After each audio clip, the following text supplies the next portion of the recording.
ধরেন আপনি কাউকে কষ্ট দিলেন,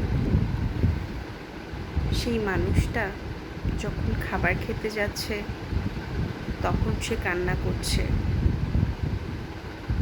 তার চোখের পানি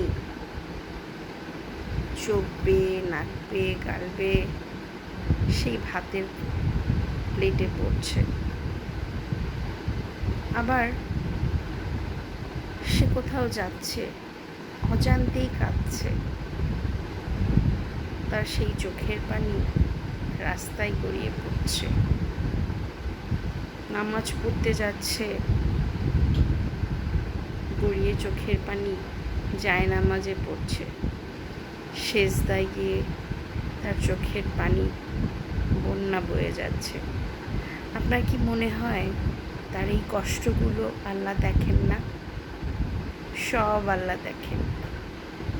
আল্লাহ তো আমার আর আপনার একার না, আল্লাহ সবার। মানুষকে কষ্ট দিলে কেউ ভালো থাকতে পারবে না।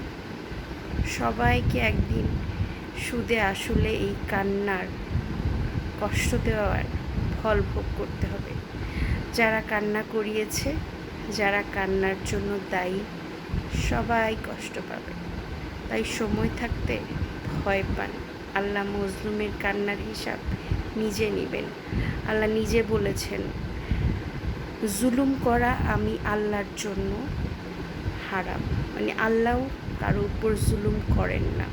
আল্লাহর কাছে মজলুমের কান্না এতটাই গুরুত্বপূর্ণ, এবং যিনি অত্যাচার করছেন তিনি মনে রাখবেন সেটা কতটুকু ভয়ানক হতে পারে।